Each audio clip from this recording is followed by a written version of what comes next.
Apologize for that taking a minute. So anyway, we'll get started now. So my name is Laura Cody Walsh, and I am the Electronic Thesis and Dissertation Coordinator for the Graduate School. And what that means is that I do the format check for, I'm sorry, guys, what is going on? Teams is being weird today. I apologize. But anyway, I am the ETD coordinator for the graduate school, and that means that I am in charge of format checking every single master's thesis and every single doctoral dissertation for the entire university. So I look at everything. I am the person that you would contact if you have any issues that come up with your dissertation or your thesis. And so I do all of the educational materials and what have you. So today, what we're going to talk about is how we have a brand new Word template um, that you can use, that you can download to use for your thesis or dissertation. And this took a while to put together, but I did it. And this is really intended as a tool to help you format your stuff more quickly and with less stress. And so this workshop today is just to sort of help you with some of the more technological things. So moving on. Here's an overview of what we'll talk about today. We're going to go over some of the new template features that you can find, and then talk about the template guide, which if you've downloaded the folder, you should know it already came with it. But if you haven't, that's okay, because I'll show you where to download it. You have a QR code and a link you can click on. And we'll talk about some tips. And then what we're going to do is look at the template itself. And I have a number of things that I'll show you how to do while you are inserting all of your content into the template. And of course, we'll take questions. If something pops in your head while we're going over things, feel free to ask. I will show you a list of all the topics we're going to go over, though. So if you're panicked about how to add another chapter, for example, just hold tight. I will show you how to do that. But feel free. I will pull up the chat so I can see it. All right. Okay. Yeah. Let's go here. So some of the new features that we have in the new template are, first of all, there are instructions. I don't know if any of you use the older template that is on our website. I recommend not downloading that. I'm going to try to get the graduate school to just take that down. To put it in perspective, I got my master's in English in 2010. And that template was still available then. So that tells you how old that is. It's a bit outdated. That one has blinding red text where you're supposed to insert it. And most importantly, it is not an actual template file. It's a docx, which means it's a document. Our template is a legit template that you would store on your computer in the custom Word templates folder. And that way you can use it as many times as you want. And I'll show you that in just a little bit. But it has instructions. We have fill-in boxes, and there are also drop menus for things that might be a bit more complicated to figure out, or you weren't sure what to type.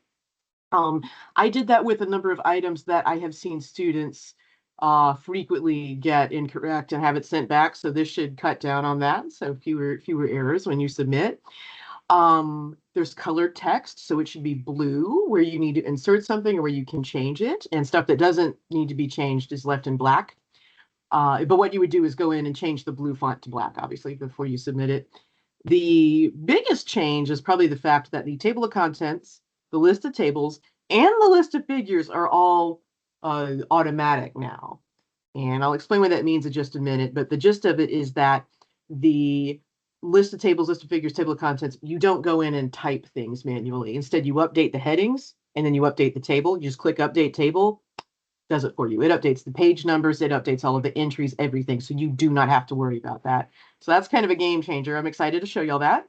I'm building on that idea. The preset heading styles are what you would use to type out your major headings and your subheadings, table titles, figure captions. And I'll show you all that in a minute.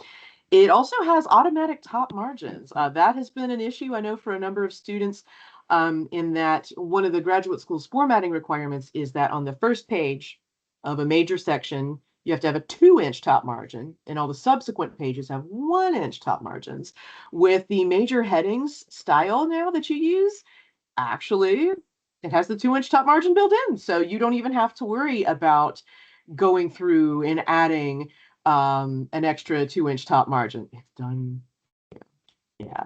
And lastly, a new feature that's very important is that it has bookmarks. And by that, what I mean is when you use the heading styles, it creates bookmarks or points you can click on throughout the document that also will be the same when you convert it to a PDF.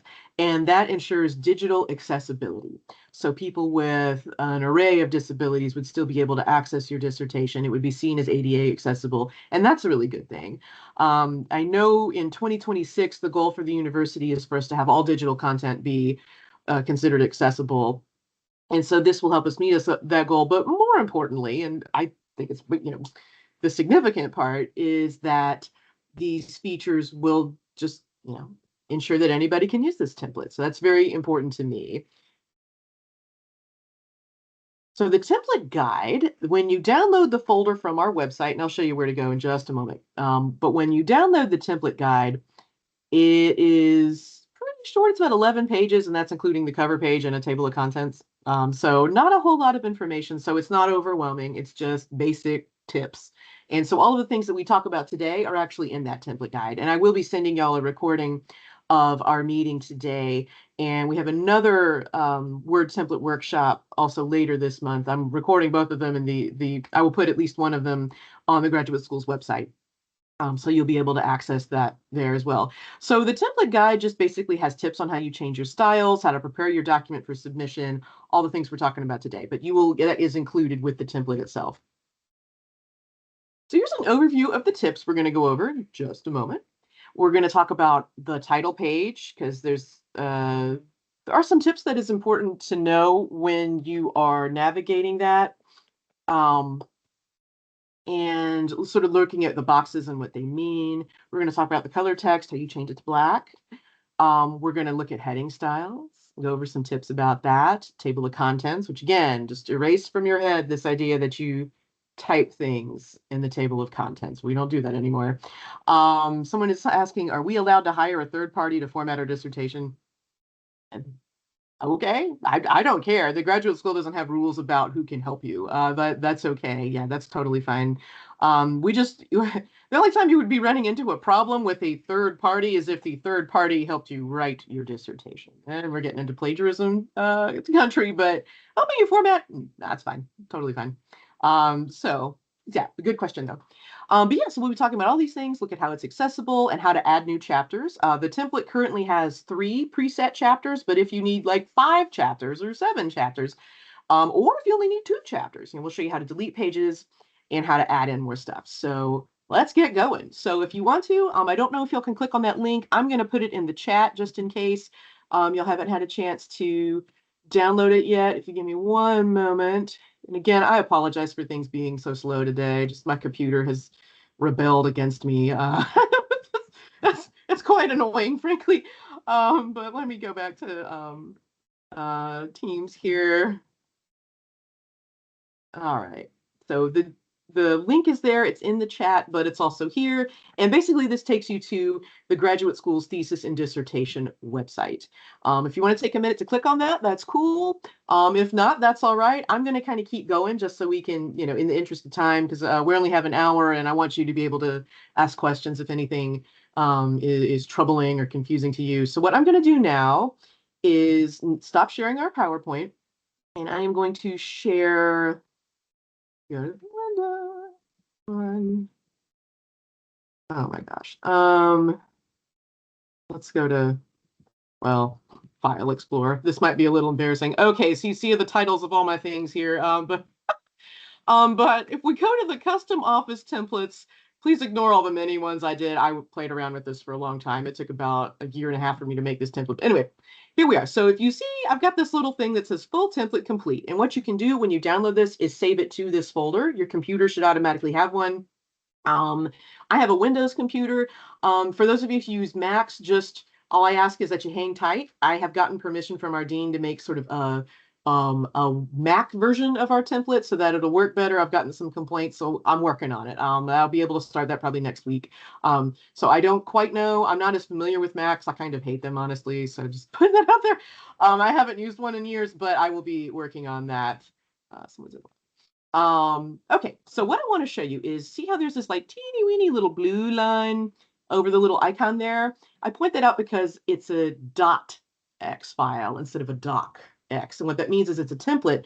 And the great thing is, because it's a template file and not a document file, you can make as many documents from this as you want. So just double click it once you get there. I'm going to stop sharing and switch to another window because Teams is tricky. All right, let's go here. Document. Right one should be. Oh, shoot. Okay, let me go back up here. Okay. That's probably hard to read. All right, y'all. So what's great is I did open it this morning. That's why it says document 2. But the good thing is you can open up another one if you want. Like you could open up 200 documents from that template. You don't have to worry about having like a special saved version of the document. No, it's a template file. Once it's saved on your computer, many documents from it as you want. So I think that's a pretty significant upgrade from our previous one. So another thing you might notice is the text is blue. In our older template, the old one from when I was in grad school, that thing had red text and it makes my eyeballs bleed. And I didn't want to do that to y'all. And it's also not considered best practice for accessibility. So what we have is blue text, but also if you hover your mouse over some of this, you'll see there's a little box. If you click on it, it tells you what to do. So we have tips here, but what you can do is you go in and you would just type the title of your thesis. And notice off to the side here on the left-hand margin, we have all these little bookmarks. The old template did not do that. So one thing for those of you who are kind of word nerds, as I am, mostly I have to do that because it's my job, but there is in Microsoft Word, they have a preset title style. Don't ever use that because screen readers actually can't read it. So we have to use heading 1 for a title and heading 2 for the first level heading. So it's confusing. But anyway, that's all set up for you. Home tab. So as you can see here, this has placed the title of your document here. So that's the title of your document. What you can do is just click, highlight this, and we can name it whatever we want. So I'm going to call it, Here is my dissertation. I can't believe I'm finally done! Exclamation point. So yeah, there you go. And we can see it updates automatically there. That is now the title of the dissertation. I mean, hey, it's a good title, right? And then if you want to hop through the things that you can change on the title page, you just hit tab, which is the little button on your keyboard. And this takes you to your legal name. And notice it gives you some tips here, like it has to match Self-Service Carolina, your ETD accounts. So I'm going to put my full name here. I got married this summer, so I'm adjusting to my new name. But yeah, first degree. Now, a few things with the degree information. You have to put any bachelor's or master's degrees that you've earned. If you only have a bachelor's and you don't need the second degree, you can just put your cursor underneath all the info for the second degree, highlight that, and then just hit backspace. Conversely, if you're like, but I have 3 previous degrees, then you would just put that cursor in that same spot underneath the name of college for the second degree, hit enter again, and then just type it. So we'll just make something up. Master of, let's go, Library and Information. Science. University of South Carolina, 2016, which yes, I did that. And then hit enter. And I hope you noticed that the text is sort of moving up. And that's because it's already set to center the text vertically as well as horizontally. And that way you don't have to fiddle with that. So yay. So let's pretend that we only have 1 previous degree. We'll delete both of these. And hey, text moved again. So either way, this suits your needs. Well, let's see, scroll down just a teeny bit. I'm not going to fill in all these things because it might take too much time, but I did want to show you for right here underneath the little horizontal line, it has information on your current degree that you're earning, the one that the dissertation or thesis is for. And so if you click for the degree of, you choose this little drop box, you either do a master or doctor. I made this decision because I had a lot of people put something like for the degree of PhD. I'm like, no, it's degree of Doctor of Philosophy. Or people would put for the degree of master's, but they wouldn't put the subject. So we're fixing that. So we're going to pretend I am earning a master's. Master of degree type. Now, there are a lot of different masters, a lot of different doctorates you can earn, because not every doctorate is a PhD, right? There's Doctor of Education, Doctor of Musical Arts. In this case, we'll say I'm getting a Master of English, so that would be a Master of Arts. Look at that. done for you. Now you do have to just type your major here. Let's make something up. Can't type. Oh my gosh. English. There we go. Now also the college or school. This drove me crazy with some errors that I saw frequently. When it says college or school, that refers to the college or school within the university. So you would not put, I'm going to USC at the University of South Carolina. You would put, okay, in this case, it would be College of Arts and Sciences. Don't have to type it out. It is done for you. Year of graduation, same thing. Let's pretend it's 2026. Put that there. And then we have the faculty members' names. Now with PhD or doctorates, usually doctoral committees are always 4 people, and that's why there are 4 slots. Sometimes there may be more, sometimes there may be fewer. Masters, that really depends. I've seen it, typically it's just like director of thesis and maybe 1 or 2 readers, which in that case, you would type the person's name.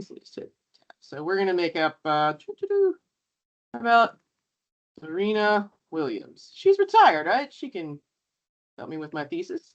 And then for her role, since this is a master's degree, you put major professor for a dissertation, for a doctorate, excuse me, and then you would put director of thesis for a master's. Don't put director of thesis for a doctoral dissertation. That's wrong, and that will get marked up.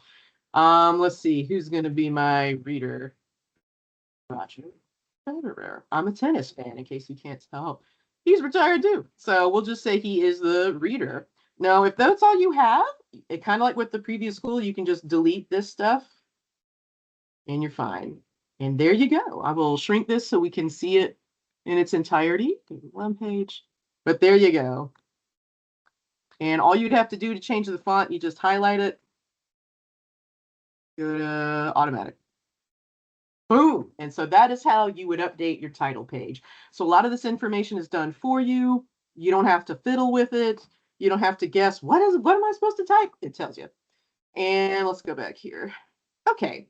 So likewise on the copyright page, again, it gives you tips, name things there. I'm not going to fiddle with that. We're going to keep scrolling down. So dedication. Now this is, the text is blue, but that's just to indicate that you can type whatever you want here. So in this case, it's not going to be a little box that you fill in, because dedications, kind of like dedications, abstracts, and acknowledgements always have, and prefaces, those always have varying lengths. I've seen a dedication that's 2 words, like to dad, but I've also seen dedications that were several pages long. And so it's difficult to have a little box like that. So this case, we're just going to make something up. To my dad. All right. So someone wants to be good. So that's all you would click, just type that. And again, like with, go away. Sorry, all this stuff happened at the same time. One wanted to come in. Okay. But yeah, you would just highlight this, make it there, and there you go. And honestly, I will just say, with your dedication, if it's really short like this and you just want to center it, that's fine too. But if it's more paragraphs, like, I'm not too picky about the formatting with the dedication, as long as the margins are correct. It's the same font, correct font size, page numbers. It's double spaced, all that good stuff, and whatever goes. I've seen people like center the text for a poem and then write something underneath. I mean, I don't care. As long as it's following this sort of general formatting requirements, we're good. So don't put like your dedication in a different font and make it size 18 or something. Like that's going to get marked up. But like this, in this case, like this fits the other parameters. And this brings me to the thing I was talking about with the styles. Okay, so notice how when I hover the cursor over the word dedication, it's got this teeny little triangle thing that pops up.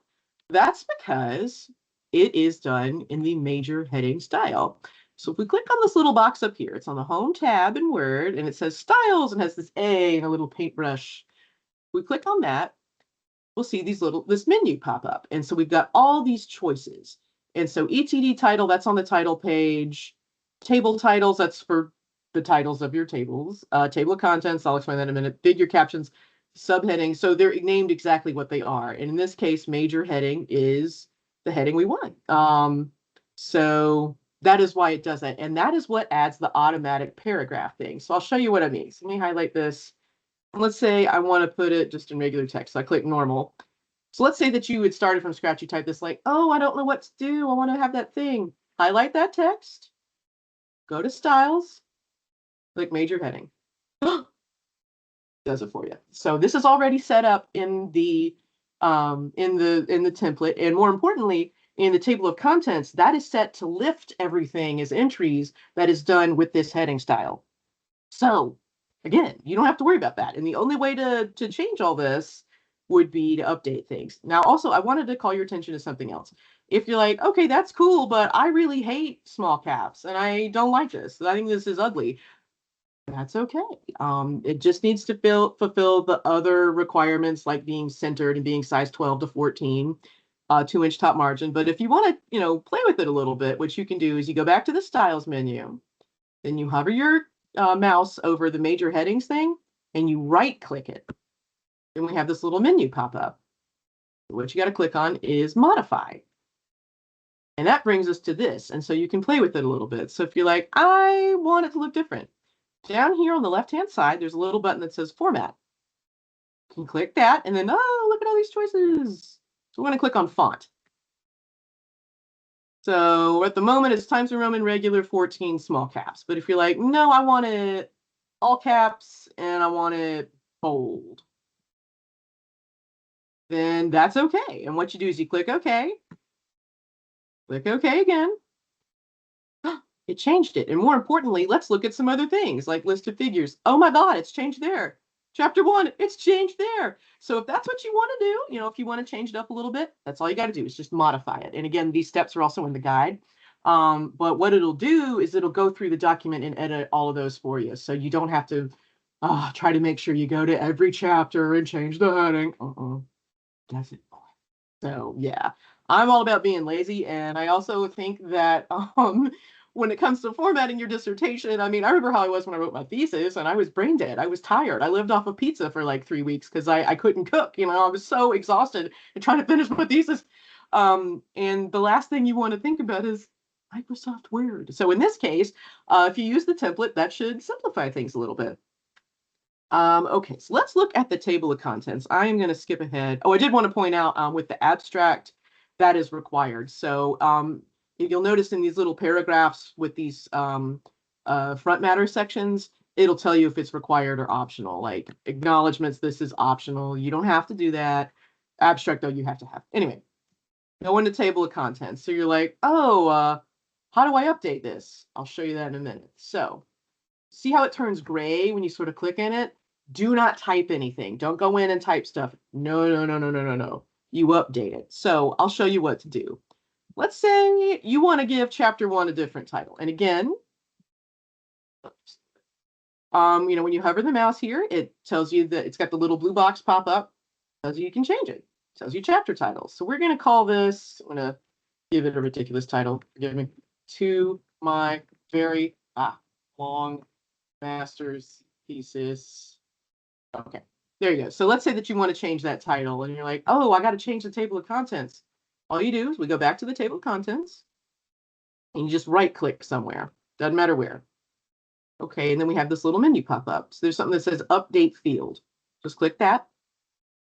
And we're going to click, it gives you these two options, update page numbers only or update the entire table. Update entire table is what we want because we changed the title of a chapter. Click OK. Oh, look at that. Look down here so you can see it. See how it updated? It's gray, so it's kind of hard to see, but it changed it. Chapter 1, Introduction to My Very Long Master's Thesis. So you don't have to do anything. You just right click it, click update field, update the table. It updates it for you. So that is how it works. And the list of tables and list of figures are set up the exact same way. So if we go to, let me show you a table. Scroll down. All right, so we got tables here. So see, again, we've got this sort of set up. If you click styles, it'll show you it's the table title style. And you can modify it the same way I showed you earlier. But whenever you want to have it, if you have any tables or figures in your document, use this, just click table titles, then type your title, click figure captions for figures and type your figure caption. And then you would just go into the list of tables, list of figures, and click update just as the same way we did with the table of contents, and it does it for you. That means you do not have to scroll through the document to find the page number. That means you don't have to sit there worrying whether or not you updated it correctly or whether or not it's like, no, it's all done for you. So To me, I think anything that can cut down on the amount of stress that you're having is helpful. I did want to say one thing about tables. It's sort of in the spirit of accessibility. So you notice how we have this top row here on table 1.2. It's got example 1, example 2, example 3. And then see how it repeats on the next thing? Well, what you can do with the tables, again, you'd right click that, go to table properties, and let's see. So, okay, well, I've already got that done. Well, I guess you have to go in the repeater row. Excuse me. I did that slightly wrong. So you click on the heading row there, then you go to table properties. And see how I have this little box clicked that says repeat as header row at the top of each page. We'll click OK. That'll fix it for you. So that way, if you have a table that's longer than one page, which, that happens a lot, that's okay. Just make sure that you do that because that is considered best practice for accessibility. And we don't officially check for accessibility with formatting, but I think this is really good to get into that practice as our culture moves forward, as the university moves forward. Let's see. So yeah, and this has sort of just Latin text in here. It's blue. You just go in and change it. And also notice how this little triangle pops up with this subheading. That's because that is done with subheading heading style.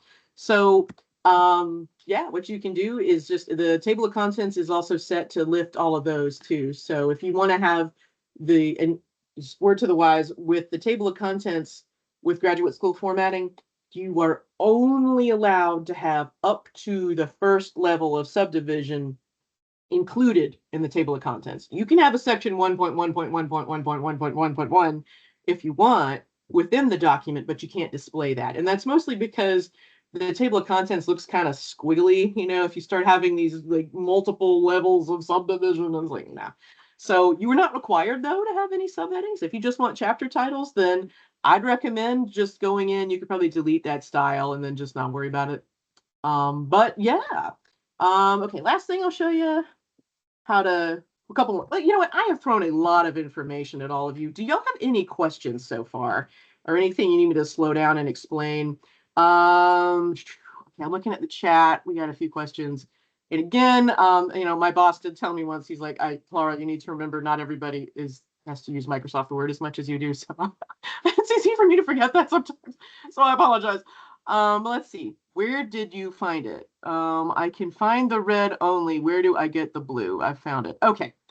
Those who are wondering, I'm going to stop sharing the template for a moment. We will look at the website, guys. I'll take y'all there. Where is the page? Okay.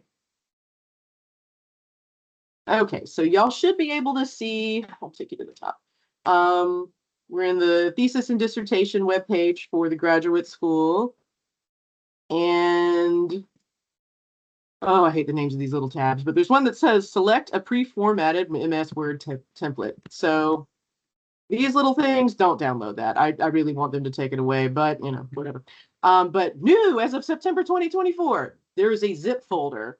Download that. The zip folder is going to have the new template and it's going to have the template guide. So you want to make sure that you download this. These old files, these are ancient. And see what I mean by docx? When you download it, it's a document. Don't do that. But that is where you find it. Go back. Someone else asked. Helpful. If we want to add a famous quote, will we put it on the dedication page in addition to the dedication? Oh yeah, you want to do that? That's cool. Yeah, that's totally fine. Like I said, I'm not here to police your content. And one thing I do talk about a lot in the sort of general formatting workshop is that my job is not to sit here and like judge your methods section or something, or your analysis or your argument. No, my job is literally just formatting. That's it. So if you want to add a famous quote to the dedication, I think that's cool. I see that sometimes. Sometimes people include a poem. You can do whatever you want as long as you fulfill the other sort of general formatting requirements. Namely, you can only use one font. There are many you can choose from. But only, you have, let's say you chose Times New Roman. As long as it's in the Times New Roman font, it's size 12, it's double spaced, it fits within the margins, then yeah, all that's good. Totally fine. Someone says, if we aren't using tables, symbols, or figures, will it mess up the formatting if I take that out of the document? No, it should not. And I'll show you how to do that in just a second. So yeah, that should be fine. Someone said, I think this is great, but I've written 130 pages of my dissertation doing the formatting as I went. Well, I need to copy and paste this into the template. Well, first of all, the template is optional. Like you are not in any way required to use this. This is more of just a helpful tool. So if you want to use the template, that would mean you'd need to go and copy paste, and I'll do that in just a second. I pulled up an old chapter of my master's thesis, and I can't bring myself to read it because I'm sure it's bad. But yeah, if you want to use the template, you would copy and paste that in there. If you don't want to use it, that's okay. Just make sure that you fulfill the other formatting requirements. Someone says, regarding the page numbers on landscape pages, are we supposed to insert text boxes with the page number? I cannot figure. No. Okay. So landscape pages, let me look at the next question and then I'll get to landscape because I can show you that in the template. Someone said, can I copy and paste the tables I've already made, or should I remake my tables as I use this template? That's a good question. I would try to copy and paste first. And if that fails, then write them manually. If you have like really long, intricate tables, definitely try to copy those. And the good thing is if you're copying it like from Word into another, a Word document, that should go smoothly. Word can be rather odd sometimes, as y'all have probably guessed. It trips me up. I have gotten quite frustrated myself. Someone says, I've had trouble with my footnotes copying over. Any suggestions? We can test that, I guess. Hold that thought. All right, so what we're going to do is return to the template. We're going to look at the landscape page thing. We'll try out footnotes maybe. And I might even look up, see if there's any tips for footnotes if I can't figure that out during our workshop today for Rebecca, and see what I can send you. Also, guys, and I'll show you this later when we get back to the PowerPoint. I do meet with students individually if you're having problems. So if you use this and you're getting really desperate, just set up an appointment with me. I have a Calendly link. I would much rather you just make an appointment than sit there weeping and drinking while you're trying to figure this out. So hey, this is why I'm here. It's my job. So, all right, let's go back to the template. Okay, so let's look at, excuse me, a landscape page. I made an executive decision when I was updating the format guide recently that, hold on. Anyway, that for landscape pictures, oh my God, that you don't have to fiddle with the page numbers. So see how this has a picture of a school bus, and you only use landscape for something that's really big, that's not going to fit on a regular portrait-oriented page. The page number is just down here. It should automatically add there. That's where Word automatically places it. Just leave it there. You don't need to add a text box. And the old way used to be to move it, sort of do a loop-de-loop and put it on the other side. Just don't worry about that. I don't see any point. I made that change, and that is the way. So case in point, let's add another landscape page just so y'all can see what I mean. So we're going to hit enter. A lot. There we go. So we've added another landscape page. Let's see how the 7 is just right there. Just leave it there. Someone else asked about copying and pasting. Okay. What I'm going to do is pull up a whole chapter of my master's thesis. Oh my God. Sorry, things are getting funky. Okay, here we go. So you probably can't see my old file. I'm just going to copy and paste the title first. Let's go back to our template. Okay, so here we are with chapter 3. Let's say that I want to update that. I hate this title because it's silly. Hit backspace and then just copy paste. And there you go. It sort of matches the source formatting. So I've got my new title. And make sure when you're copying the title, you put it in that little box. Okay. Then to copy paste, I would leave a little bit of text at the beginning, but we're just gonna delete. In fact, I need to see what I'm doing. I might do multiple pages just so I can not mess up. Okay, so we got that. All right, so we're gonna hit enter. And then what I'm gonna do is copy a bunch of pages from my chapter. I'm not gonna do the whole thing. Let's see. Okay, perfect. So I've copied from my old document, and y'all can't see it, but it has very different margins from this one, and I'd left it that way deliberately. So what you would do is just go click on the Home tab after you've copied, paste. There are different paste options. I kind of like the keep source formatting. Is that correct? Okay. But as you can see, woohoo, it's added. It went way down, but oh my God. I'm sorry, y'all. Okay. And we go here. And so we'll just delete this last little bit of dummy text. Ta-da! So we've added the chapter. And if we look here and we go to multiple pages, see how we've got the 2-inch top margin there? It's got the 1 inch there, and you didn't have to do anything. So yeah. So that is how you would copy paste. Don't like copy the whole dissertation and then try to paste it all at one time into the template. That will make it go bananas. We don't want that. So just, go chunks at a time, chapter at a time, even parts of the chapter at a time. My motto is you got to go slow to go fast. That's how I would describe it. So here we go. Now let's say that you're like, but I need a 4th chapter. This isn't what I want. That's okay. So we're going to go to the end of this chapter here. I'm just going to hit enter.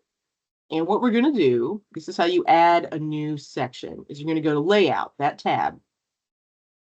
And then it should have a little option for breaks. Click on that. And notice how it has page breaks and section breaks. Do not use a page break. A page break just moves text to the next page. Formatting wise, it does nothing. The only time a page break would be useful is if you have a widow or orphan situation that's not being fixed, then just, do a page break. But otherwise, what you want is a section break, because we're dealing with the new major section, and that also means new formatting choices. So after you're done with that chapter, click under section breaks, click next page. All right, so as you can see, we got the end page there, and we got this brand new page. Here we go. So we're at the top.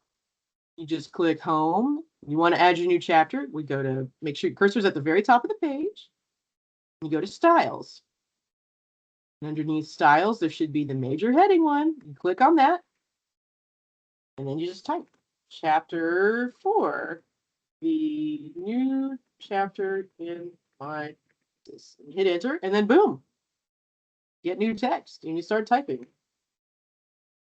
So there you go. But it's all set up for you. And then if we go back up to the table of contents, just so y'all can see what I'm talking about, and you're like, okay, I've added these new chapters, I've made these new things, what do I do? So just click in here, right click it, update field.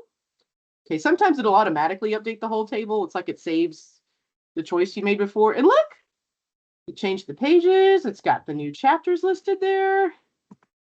Being temperamental because it won't let me undo that gray, which drives me nuts. It might be kind of hard to read, but if you can see it, you can see that we've added the new chapter, and so it's all done for you. So something to think about. Okay, so those of you who are like, well, I only need 2 chapters.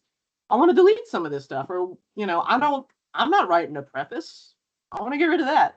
There is a way. It's a little bit different, and I think I wrote the steps for a Mac on there in the template guide, but on a Windows computer, you would hit Control G. I believe it would be Command G on a Mac, but Control G, and it takes you to this little box that says Find and Replace. What you're going to type is backslash in the word page, and then you click Go To. You click Close. Okay, so we got the text highlighted there, and all you got to do is click Delete. Oh, it's gone. The preface is gone. Oh boy, the preface is gone. And so then when you just go to the table of contents, you got to remember to update it. Boop, it's gone. Woohoo! So that is all you got to do to delete pages. Another example, let's see, where's that school bus? Yeah, if you want to get rid of this little guy, same thing. So do Control G, page, go to, and close, delete. Boom. Okay, it's not working as well. Like I said, it gets funky. Multiple pages. Oh, that's because we had the second landscape page. Come on. I'm just gonna type something. We'll do the same thing.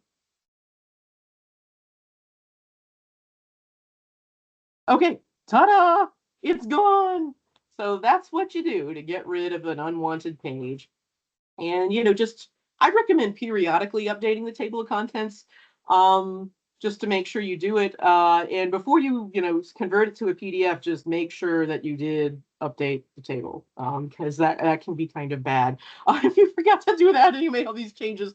But I will know immediately, because if the table of contents has things like title of my chapter as an entry, and you don't have something like that in your document, then I will realize you just forgot to update the table. But that's pretty much it. I'm going to go back now to the chat. If y'all typed in some questions, y'all are welcome to unmute yourselves, by the way, if you just prefer to just ask. But if you're more shy and just like to type, that's cool too. I do not care. Okay, we got some more questions. Footnotes. Landscape page, the page number centered still bottom. Yeah, the old way. This is to Beth, where you had to put it and move it there. No, we don't do that anymore. So don't worry about it. Just centered on the bottom. That's totally fine. Someone said one of my chapters is published. My PhD advanced in the dissertation as a published paper. How do I incorporate it as a PDF into my dissertation? Well, there are a couple of ways to do that. First of all, if it's already published, then one thing you are required to do is have permission to reprint. Otherwise, you're going to be getting into some copyright problems, and that's not good. So you're going to have to include that in some way in your dissertation. The most common way to do that is to have an appendix, and that's what I suggest. And actually, in the template, there is sort of a stand-in appendix that says permission to reprint. So you just sort of follow that kind of guide there. You can have a screenshot from an email you get from the publisher, whatever. That's fine. So that's number one. As far as how you insert it, usually what students do is something called manuscript style, where you would, put your text, from the published chapter as a chapter, in your document. So it could be like chapter 3, manuscript number 1, and whatever the title of the manuscript is, and just sort of write it in the same way that you would write any other chapter. The main difference, though, is that you would have a footnote on the title of that chapter that gives us the publishing information. So those are the two big things. Now, something else you could possibly do if your advisor is like, no, you can't type it that way, it has to be in the original PDF or something, is you could probably include it as an appendix. But if you do that, regardless of which you choose, you still have to have permission to reprint. I will say the latter option I almost never see. It is super common to have manuscript chapters, especially in the sciences. I see that a lot, and I'm starting to see it more in education, but that's very, very common. And if you download our formatting guide, which is on the same page where same web page where you download the template, there's actually a whole section on manuscript style, so you can check that out. It's got all that information. Okay, someone asked, how do I include an online questionnaire in the appendix? A link is enough. I mean, I guess you could just have a link. That would look kind of weird, I think. But I would talk to your advisor about that one, like the best way that he or she thinks you should display this information. I mean, I've seen some things like that before. I think if you want to have a questionnaire, maybe what you could do is have an appendix with the actual questions that are in there, and then also include a link. And hyperlinks are totally fine. You can use hyperlinks in your dissertation. Someone said, what if we write articles from our dissertation? Copyright issues? Okay, so the other way around, like you want to publish something that's in your dissertation, that's very normal too. First of all, this is Christy, what you would need to do, and I can guarantee you are going to need to do this if you're planning to seek publishing opportunities later, is put your thesis or dissertation under embargo. We have steps for that. We're actually working on a brand new policy. It's just got to get through grad council and whatever, but it's on the horizon. But at the moment, you can still follow the directions that are in the formatting guide for requesting an embargo. And that is because these academic journals, they don't want your thing to be available for free, online, when they could make money while it's published in their journal. That's pretty much the gist of it. So you're going to have to keep that under wraps. And if you haven't started looking yet, I would do the embargo for either 1 year or 2 years, probably 2 years, just to be on the safe side. You can always renew it. I talk about that more in greater length in the general formatting workshop, but that's what you would do. For copyright issues, not necessarily. I think that's fine. But the journal would have specific requirements that are endemic to it. So you would want to talk to them. But yeah, publishing from your dissertation is super common. Just get an embargo. That's what I would suggest. Yeah. But does anyone have questions about the template or tips, tricks, things that bug you? Happy to go over that. You're welcome. I'm going to go back to the PowerPoint now, I think, unless y'all have some burning questions you want to ask me. Go back to that. Some more little things to do. PowerPoint live. Back to my slides. Okay. Okay, so just a few reminders. With your heading styles, you've got to have a section break before you create a new chapter or a new appendix for that matter. I know, like, for those of you who are in education, I know education is addicted to appendices. They like you to have like 12 of them. So I've seen that a lot. Music, I feel like I see a lot of appendices there. I see them in science, like physics or engineering dissertations, but use a section break.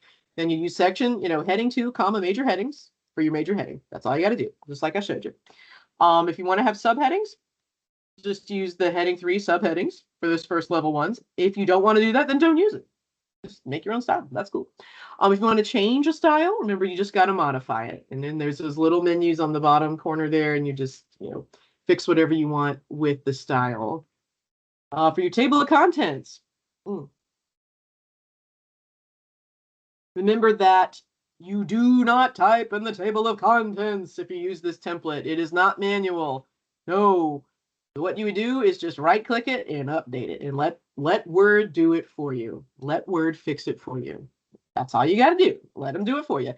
So the update field, update entire table, and OK. And just do that after you've made changes. It would be very strange to do that when you just open the template. You haven't changed anything yet.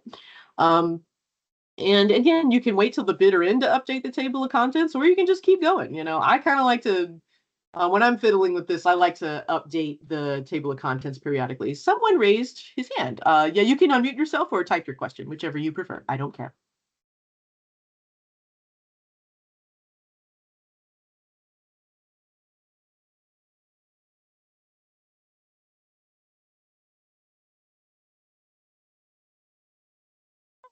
Some other questions here. Okay. Woo. All right. Oh, I couldn't unmute myself. That's okay. Let's see. Does each chapter need references at the end, or do we add them all at the very end of the dissertation? That's up to you. Typically, if you add them at the end of each chapter, that would be more of a that's more for a manuscript. Regardless, though, you are required to have a full bibliography at the end of your document. Even if you do the little teeny bibliographies at the end of each chapter, you still have to have the big granddaddy bibliography at the end. That's a university requirement.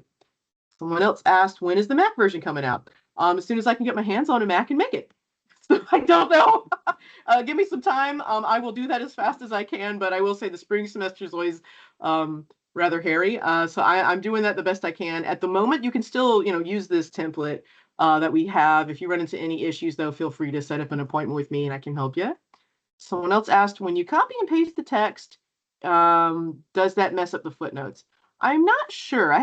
My background was in English and we didn't use footnotes that much.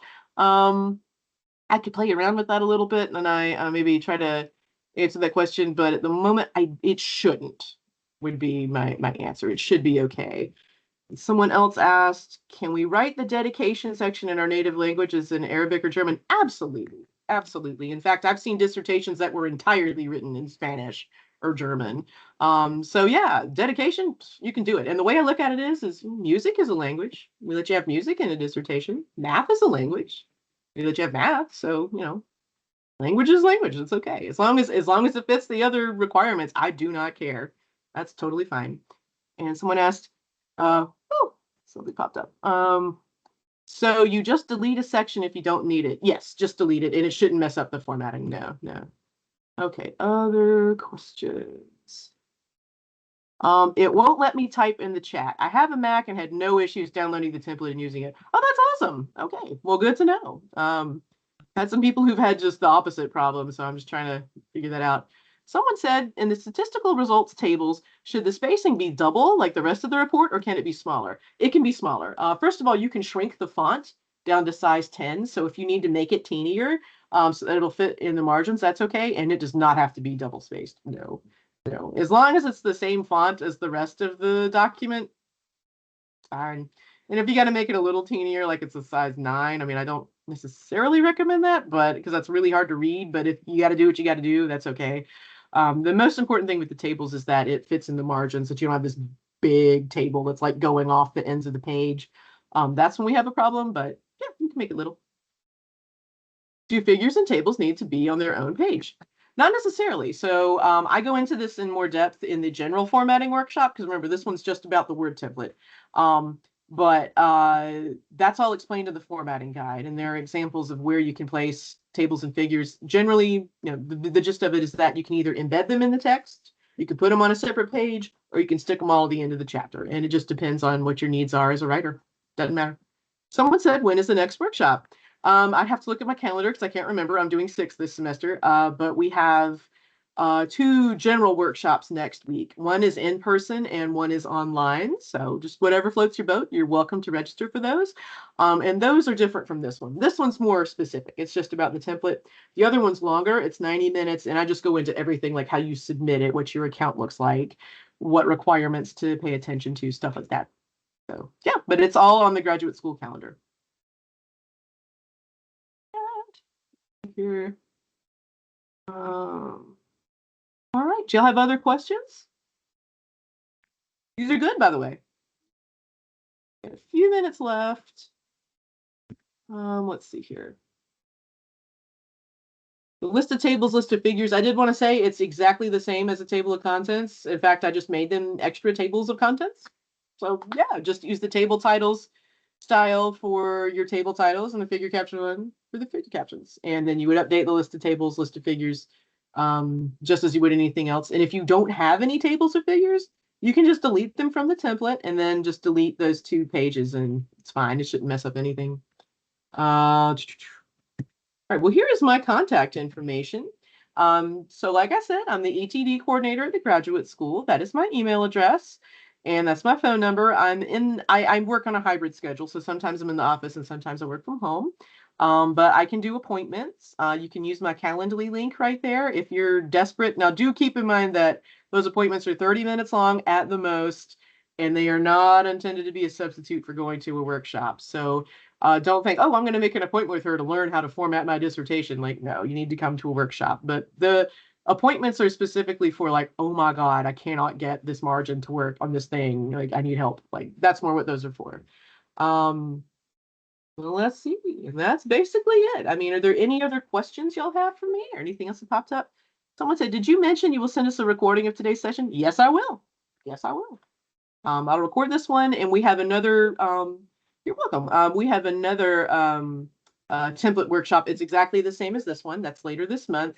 And I will be putting that recording also on our website. So you can, if you're like, oh, I forgot, that's okay. If someone else has a question, the chat. Sorry, my mouse is going crazy. Are we required to attend more workshops? You are not required to attend any workshops. I just strongly encourage it because I go over everything. And again, though, I record the other workshops as well that are online. And so I want to put the newest iteration of the formatting workshop on our website as well later this semester. So if you just can't make it to one, that's okay. You'll be able to see it. Do y'all have any other questions? Well, we close out. Oh, thank you. Y'all are so sweet. Really, I'm sorry it was kind of wonky at first. My Teams was going crazy, but again, I apologize for that. But I'll be sending y'all a recording. If you have any weird things that come up, send me an email, make a Calendly appointment, whatever, and I'm happy to help you. So good luck out there. I know the formatting is kind of not fun, but it's important, But again, I'll see y'all possibly at other workshops, and I hope you have a good day.